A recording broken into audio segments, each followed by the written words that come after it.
All right, day 2 of pre-fishing with Jody Queen on Candlewood, and we're in the water. And what's our game plan for the day, man? Well, we're pre-fishing, and the point for me pre-fishing is eliminating water. So what I've got right here is I've got two 915 watt Torpedo batteries coupled with the 1103 Torpedo, and I plan on eliminating some water today, especially on lakes where you have limited access. Right. There's only like 2 ramps here that we can use, so this is definitely going to be a big player in eliminating water on this lake, because it might give me an advantage above someone who is just pedaling per se, because of the range that it gives me. Nice. I know I've done as much as 41.8 miles in a day with one of those. Now that was a slow burn of 2.8 to 3.2 mile per hour out on the Chesapeake. Yep. I logged that with this. This is the Angler app, and I'm going to log today's trip with that as well. So we'll go ahead and hit start with that, and I'll give it a name and get it going. Start trip. So this is gonna keep track of where we go. I'm also gonna take pictures of what you catch on here. I'll put some of my catches on there, and it'll be we'll have a nice graphic at the end of the day of water that we've eliminated. Yep. And places that we've identified as having a lot of fish. Cool. But if we find a good spot, we should just keep moving and just note we've caught a couple, not all of them. Right. Let's do it. All right. You think?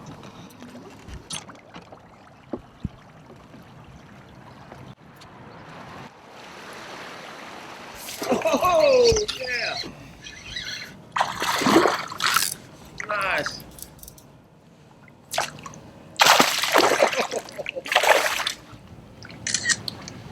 All right.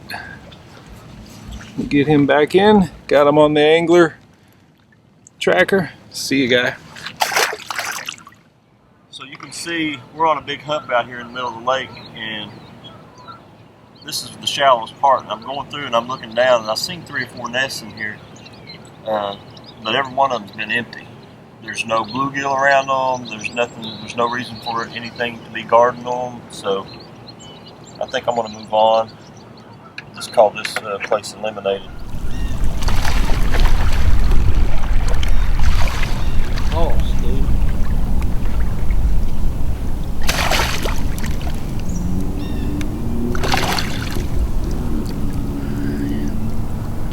That fish is already spawned out. What'd you get him on? A Alabama rig with 6 whopper ploppers on it? Yeah. Yeah, I mean, my variety right now sucks.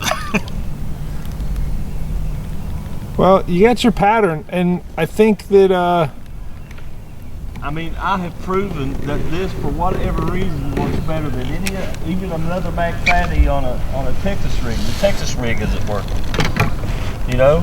yeah. That means it's just that subtle difference that makes that bait the right one to.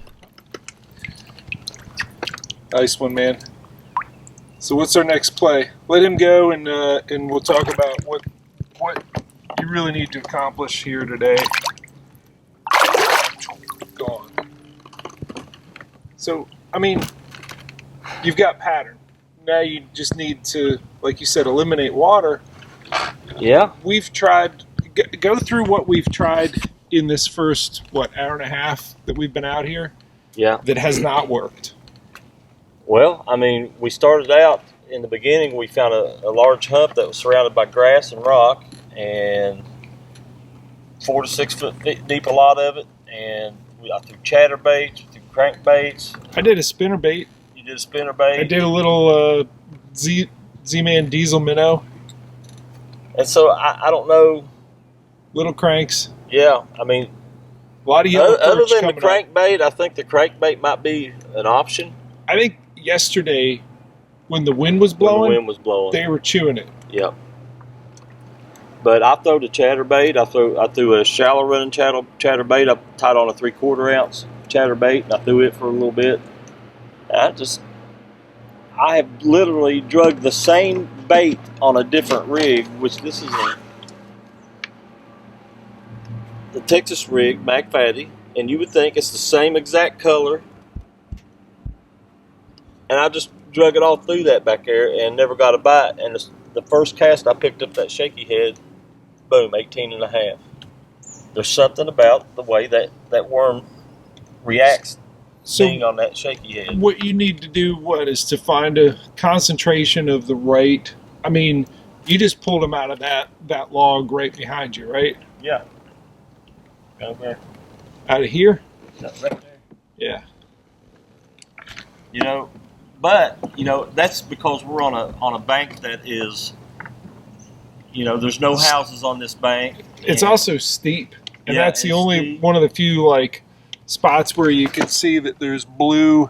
Yeah. Shallow, less than 10 feet. So I mean, the cover that they have to spawn in is logs and trees and laydowns.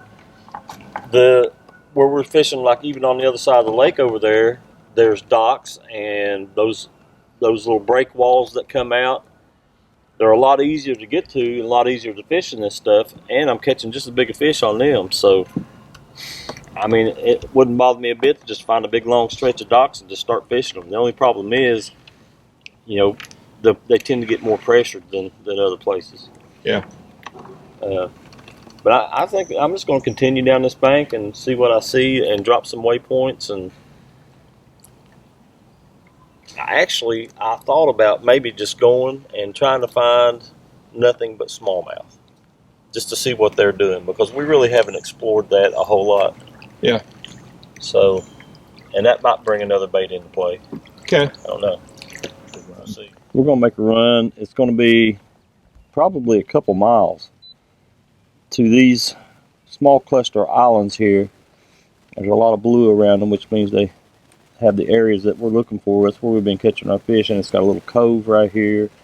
I mean, that is definitely a cluster of features there that are different from a lot of different places in the lake. So I think that's probably where we ought to run to. Okay.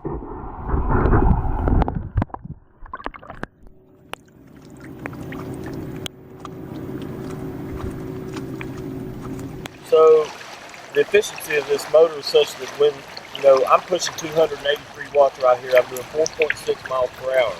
If I'm using the 403, it's gonna take a lot more wattage to push me that speed. Now there's a sweet spot on a lot of these kayaks that once you're going so fast, you're just basically pushing water, because these boats aren't designed to plane out, basically. So there's a sweet spot. I can push 350 watts, and I'm getting almost 5 miles an hour out of 350 watts. To get that same thing, I'm full bore in a 403. And if I get over 5 miles an hour, I'm basically just pushing water. So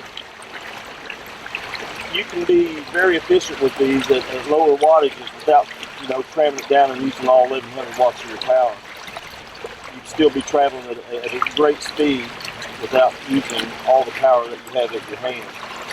Now, if I'm going to cross the lake, I want to get somewhere quick, a storm rolls in or something like that, you can cram it down. You can push over 6 miles per hour in most of these boats. I get about 6.1 most of the time.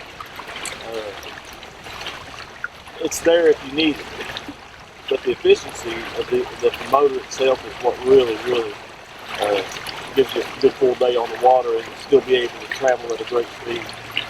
So I'm 4.7, 350 watts. 4.7 miles an hour is going to get you just about anywhere you need to be on the lake, and you're not using the full capacity of the power that you have in your hand. But it is kind of fun to go fast.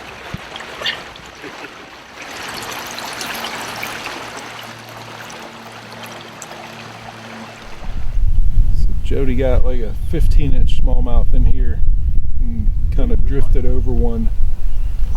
This is just a school smallmouth right here. I think there looks like 4 or 5 of them in here. Yeah. Oh, she let go of it. Watch this. Hold my beer.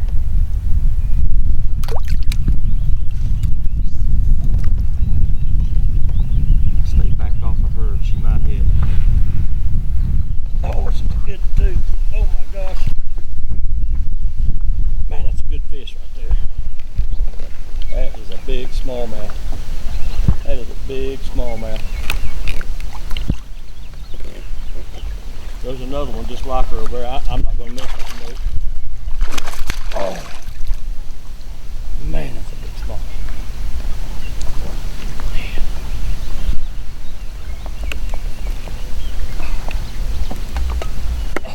Come here, come here. Yeah, she don't.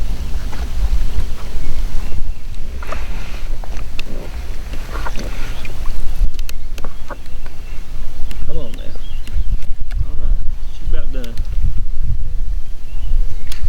She is about done.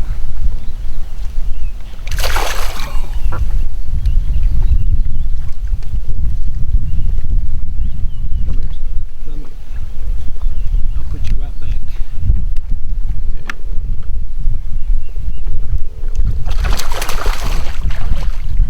Yeah, baby. Come here. Come here. Come here. Easy now. Easy. Oh. Yeah. Yeah, man. Dude, these fish are beautiful. Look at the markings on this fish.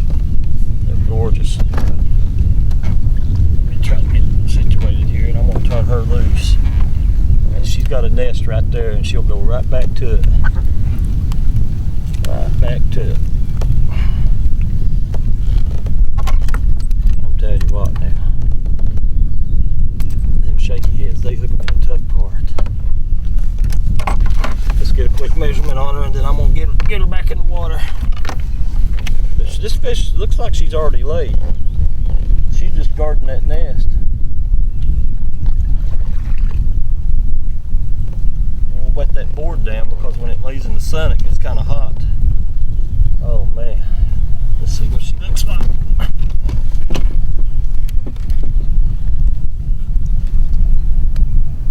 Almost 20 and a quarter. Just a little over 20. No, her mouth was open. She's right at 20. Let's turn her loose.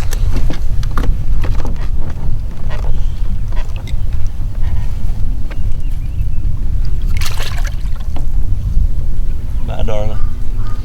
Thank you. Dude, they're all up and down through here. Woohoo!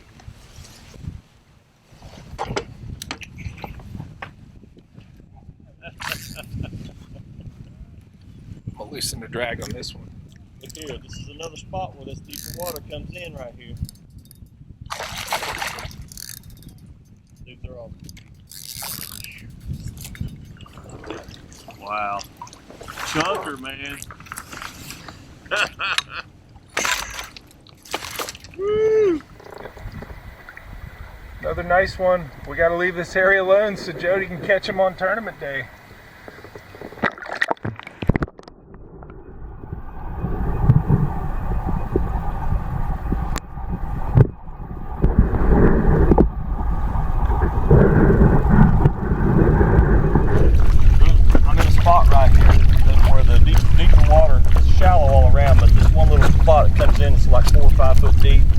There's a bunch of smallmouth that have pulled up here and made some nests, and they're guarding them. They're very, very aggressive right now.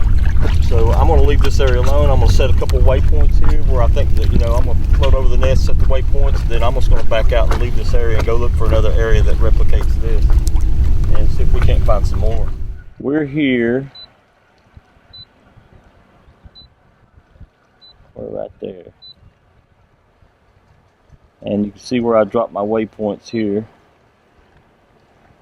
And according to this, oh, this is the island over there. Hey, buddy, what are you doing? They're just going to the picnic table. Oh, good. But it's a little deeper on this side of this island. Right here, you can see the marks here. So it might not be as conducive to nesting, but this area right here might be. What we want to do is I want to check out this area on this side, which is on that island over there. It drops off a little deeper right there. I want to check this. I want to check this cove out. I want to check out this part of this island here. which is straight across from us. See all the blue, and see how that comes out right there, and then they seem to be in these dips that come in. Now here's a dip that comes in, there's another dip that comes in. So that's the areas we're looking for.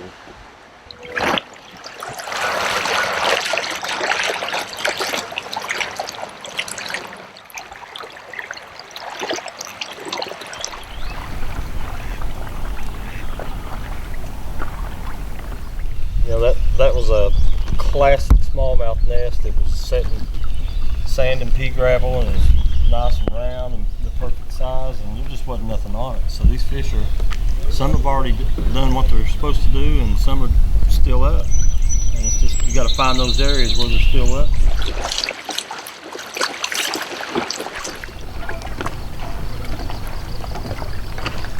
So we covered some water that looks a lot like what we've been catching fish in, and I did see some nests with some fish on them, but it seemed like they'd been hit before, or they weren't unmolested like the fish that we've been catching.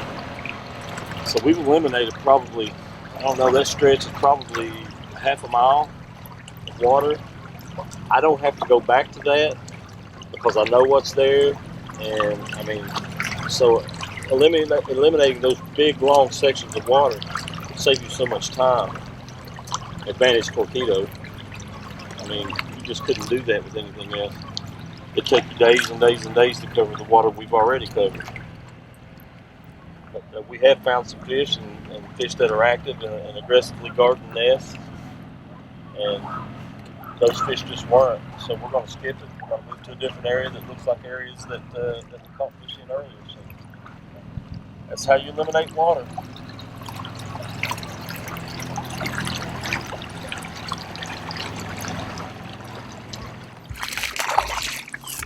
Oh, it's still happening. Even in the middle of the day, these nice big smallmouth bass eating the worm.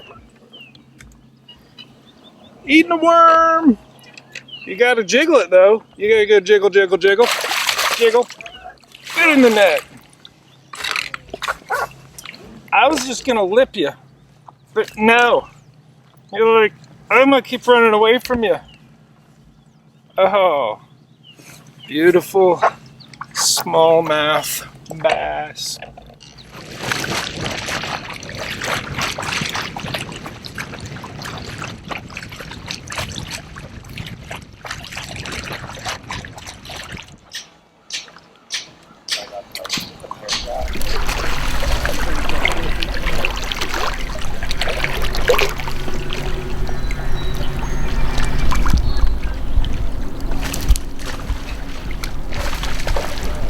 Jumper. Yeah, that's a nice fish.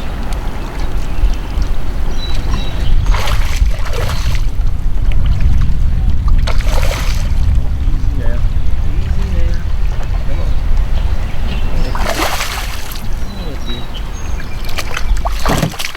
Look in the boat. You won't give up. That's a nice fish. That is a nice fish. Are you done? Are you done? Come here now. Come on. Easy now. I'm almost gonna let you go. He won't stop. He's like, get off me! Hurry. Oh, yeah, man. Beautiful. That was a nice one. Oh, shoot, man. He's 20 inches probably. What do you think? I think he is. Oh, man. He's barely touching 20 right there. Just a little over 20.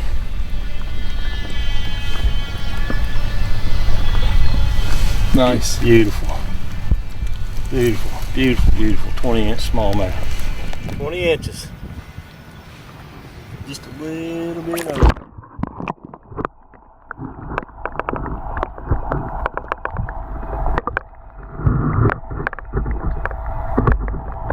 So, that fish was in like 6 to 8 feet, so it moved off the bank a little bit. And I think that fish had already spawned. There was a big nest right off these steps right here.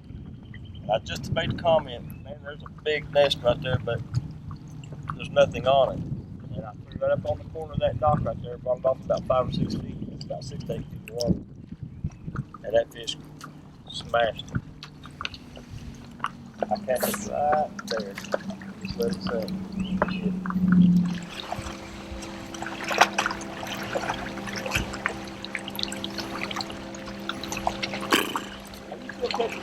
I'm still catching rock bass. I'm catching my crankbaits. This thing's a tub. I mean, this is that's some of my favorite eating right there. Yeah. Yes. Look how fat that thing is. Rock bass are delicious. That's a nice one. Isn't it? Yeah.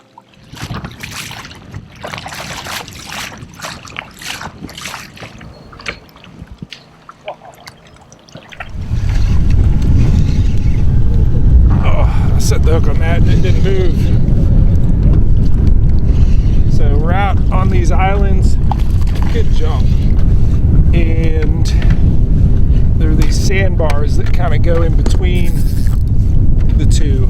And Jody and I kind of pulled up on this edge and just throwing out into deeper water. It's like 2 feet of water, real shallow right there. But right on the edge there, you got a good sized largemouth here. Heavy. I don't know how long he is. He's a heavy one. Chunky. Got a good one, man. Jody. Largie. Largemouth.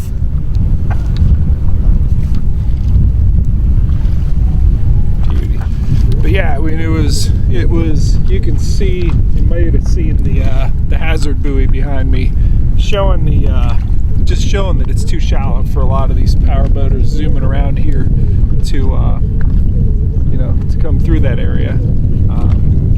But it was probably 2 feet drop off to 6, 8, and I'm not even that far ahead of it, and I'm in like 12 right now. So real quick drop off into very deep water, like 50 feet, probably a cast and a half in that direction. So I'll take a picture of this guy, get him back in.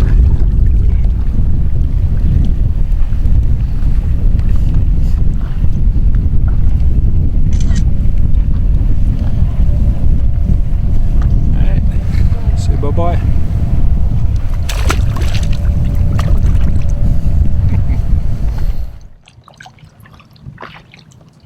Man, what a pretty largemouth.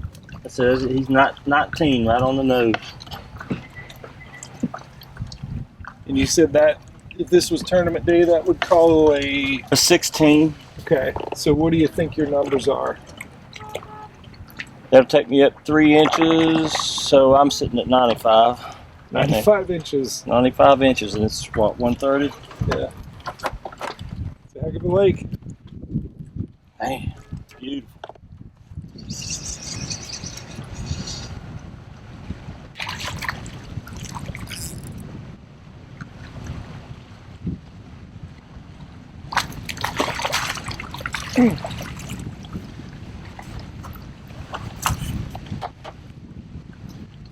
Oh, here comes boat wake. Got another one. So yesterday we pre-fished all this area right here. Caught some nice fish over in there. This is the main part of the lake. This is also the widest part of the lake. So it gets a lot of boat traffic. And as you can see, I mean, it's rough out here. I'm thinking on tournament day, this right here is going to be really rough out here. Fish don't seem to mind it. We still caught fish yesterday. But you can see on the map how wide it is from point to point here. So it's definitely the biggest part of the lake. So we did this little piece yesterday, and today we started way down there. went up into that arm, and there's still so much more further up. I mean, top to bottom, I think what we did today may have been a third of it. Yeah, and you know, there's two lobes to what's up here. I mean, two big lobes, but lots of tiny little coves. Yeah, it splits again, and it goes way up through there.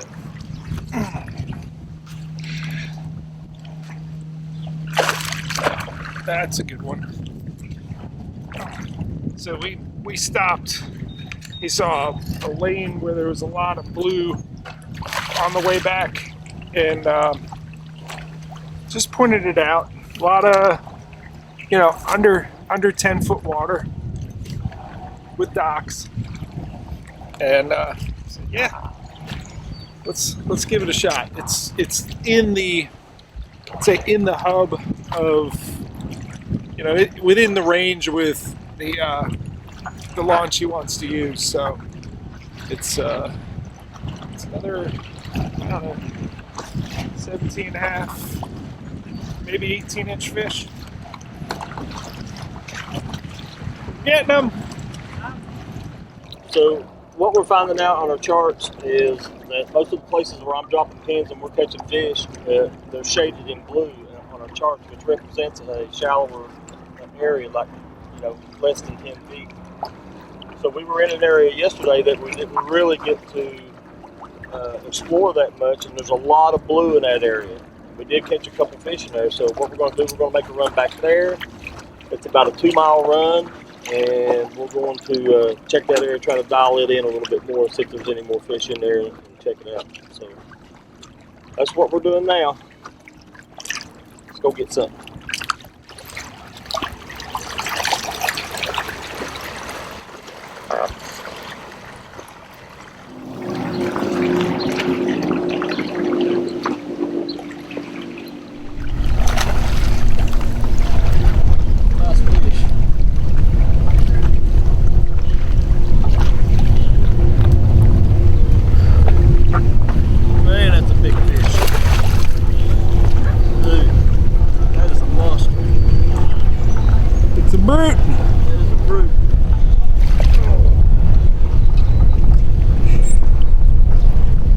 Going, man. Yeah, I'm definitely going to come in this bait. So that last fish put me at 97.5 inches.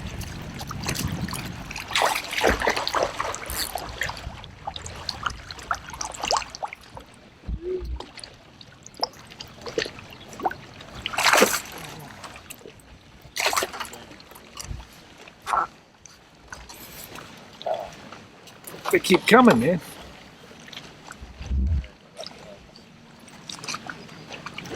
What? Okay.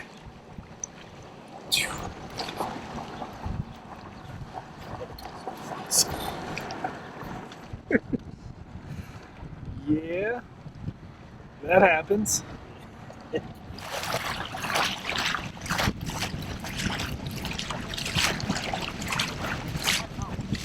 I think he's got it down in his mouth too, because that's good line raking across his teeth. Yeah, pretty good. Pretty good. Big old smallie, I think. Oh man, oh my gosh, dude. Look at the size of that fish.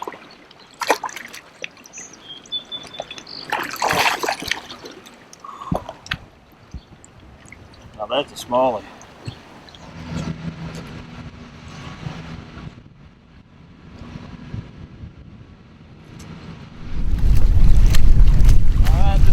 Day 2. I ended up with 98 3/4 inches today, several 19 inches. We could put in a lot of miles. I'm really curious to see how many we put in. Of course, that's what we set out to do. You know, catch fish and eliminate the water was just, you know, a part of it. We wanted to see how much water we could cover and still catch fish today, and we've done that. All right, what's your guess? How many miles are we going to see on the Angler app?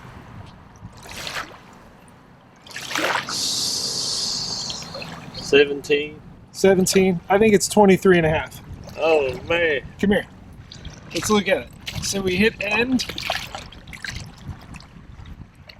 There. I say yes. And ooh, we split the difference. 19.7 miles. I think you win. 19.7. Well, that's like 20 miles, right? Man. And I went over, so you said $1, right? Yeah. Wow. So yeah, 19.7 miles, and this is a fun thing you get to do with this. Check this out. You hit play, and it just shows where you go, what you caught.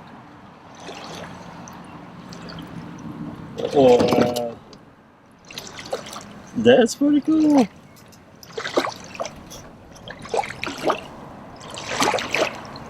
So we'll look at our stats.